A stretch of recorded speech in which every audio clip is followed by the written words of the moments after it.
We're not an African company, although we are looking at projects here, which is why we're in town, and otherwise Cape Town's a nice place to be. Orosur's not a new company. It's been a mining company for 20 years. It ran a gold mine in Uruguay for 20 years, mined about 1.5 million ounces. And that mine came to a rather sad end in 2017, 2018.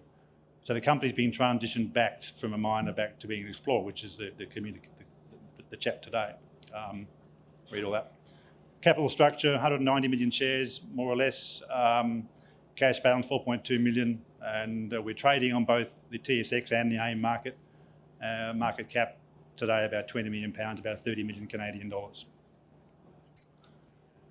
The history, as I said, Uruguay, 20 years of production, 1.5 million ounces.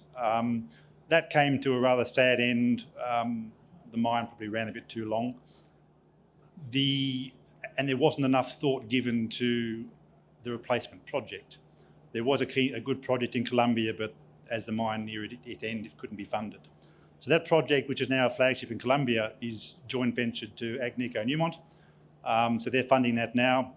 We had a whole new board in place middle of 2020, and we're moving the company slowly back to being an explorer with one major project in Colombia and a couple of grassroots projects across South America, and we're looking at projects in Africa. The projects are gold and tin. So again, we're with the EV space. The investment case is simple. Uruguay legacy is removed. The Anza project is very exciting, potentially very large, and funded by the big guys, Newmont and Agnico, the number 1, number 3 gold mines in the world. Money in the bank, and we're looking at grassroots project. And the tin exposure is interesting, and again, it's a very unloved but very important metal. The Anza project in the Mid-Cauca belt, just west of Medellin, 50 kilometres down along strike from Buritica. Buritica's owned by Zijin. It's currently about 12 million ounces at about 10 grams, so it's a very large project. And Agnico and Newmont are looking for us for a similar project. So they're drilling as we speak. We've drilled 35,000 metres. They've got more rigs on site now, and that project is being run. And there's still 8 years to go in the joint venture. They're looking at probably another $30–40 million to earn 75%. So that's a long-term major project for these guys. Some of the intersections we're getting out of that project are very high grade. We've got 60 metres at 10 grams sort of numbers. So not a resource yet. The big guys don't need a resource. They're just trying to determine whether this is a really 10 million ounce camp for them. So they're going to drill over the next probably 5 years with a view to moving this forward to a major project. Geologically, we're quick with time. We have a 20-kilometre strike of the major fault in the region. We've only drilled at this stage in an area of about a kilometre strike, largely due to COVID and our inability to move operating outside the bubble. That's just begun now. There's been new rigs moving to the north that are drilling on outcrops where we're getting 10, 20, 70 grams per tonne gold in rock chips. So those rigs have just begun. And we fully expect news flow coming out of that in the next weeks and months. 1 rig's turning, 2 more rigs are being imported into Colombia from Mexico for deep drilling. So that's really a long-term project of the next 4 to 5 years with Newmont and Agnico jointly funding that. So it's a nice project to have that we don't pay for. That project is now being run by Agnico, so that's moved on. We're going to move to phase 2 of the joint venture, we would hope end of this year. And that will include, among other things, a $2 million option payment to Orosur, so it keeps our balance sheet in quite nice condition. And as I said, they've got another 5 years to go to move this to phase 3, so it's a very long-term project. That frees us up to look at new projects, which is why we're here in Cape Town. Our view was that by having an advanced project in Colombia that's being funded off balance sheet, that gives us the ability to look at earlier stage projects that most juniors can't do. It's very hard to fund exploration at a grassroots level for juniors. The market won't do that. But we can, we have the money, we have the major project, and these earlier projects are easier to get into, cheaper to get into, and easier to add value if they're the right project in the right locations. And it gives optionality and it gives us exposure to different projects. We are, however, very conscious of the balance sheet. We don't pay to get in. We look at big projects, large land packages, free entry, right commodity, right location, and preferably close to existing mines. So we have optionality. Should we not find a monster, we can always sell to the nearest mine. So we're looking at these areas that give us the optionality. So moving to tin, one of the projects we picked up is in Western Brazil, is the Rondônia tin province, one of the largest tin provinces in the world, currently producing 8,000 tonnes a year of tin out of the region, mostly artisanally or with local cooperatives, alluvially.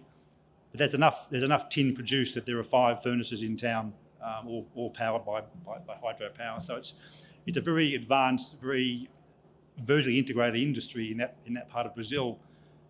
But exploration has never been done. It's purely artisanal. They mine alluvials. There is one hard rock mine, and no one's applied for the hard rock or looked at the hard rock. We've got the large position we've got 3,000 square kilometres. We are the largest landholder. We've JV'd the project from a Canadian company, and we're looking at getting in there to commence work in the next couple of weeks. So that for us is an exploration project, but also the potential to do more joint ventures with the local companies, the local artisanals, with a view to potentially early stage production. So again, as with the previous speaker, tin's a very exciting, very vital metal, but its supply chains are very fragile coming out of China, Southeast Asia, the DRC, for example. So it's one of those things, it's a very unloved space, but the price of between 40 and 45,000 bucks a tonne, it's a very attractive place to work. The other project we've just started on is in Patagonia, southern Argentina. Again, large land package, mining-friendly jurisdiction, easy to work. Argentina has issues, but it's a very cheap place to work due to currency exchange regulations. We have a large land package 50 kilometres from Cerro Vanguardia, which is a 5 million ounce project owned by Anglo. So again, we're close to the area. This is a very early stage, but we've picked up what we think is a potentially large epithermal system, about 8 kilometres long, a large silicified ridge that's never been touched before.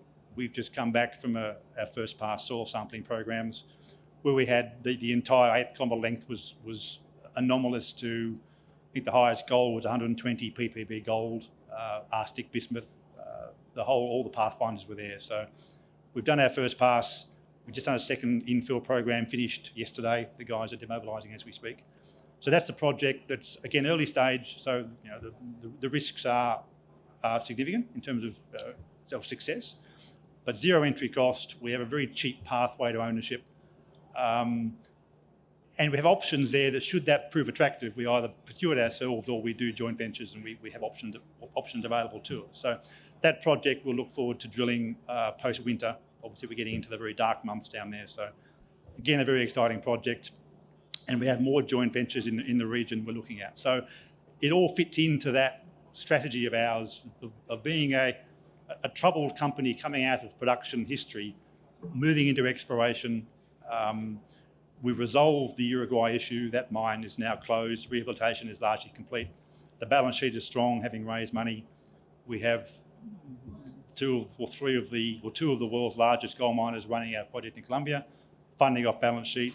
And we now have 2 major projects in South America, one of those in the EV space, for want of a better term, with the options for near-term production. So it's been a hard road for the company to move from that history to the future.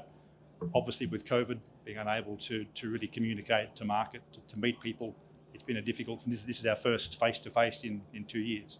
And we are here looking at new projects, looking at new opportunities. We have the money, we have a fairly loyal shareholder base. We are dual listed in Canada and the UK, and we have this major project being funded off balance sheet that I think gives us a certain level of strength. So it's a complicated story. It's a hard story to tell given the history, but I think we're now beginning to gain traction, having gone through that dip post Uruguay closure, and we look forward to having, as I said, drill rigs turning now in Colombia that will begin to throw off, we would hope, some very high grade numbers moving forward. So it's a good story, but it's been a hard one to tell. So thank you for listening.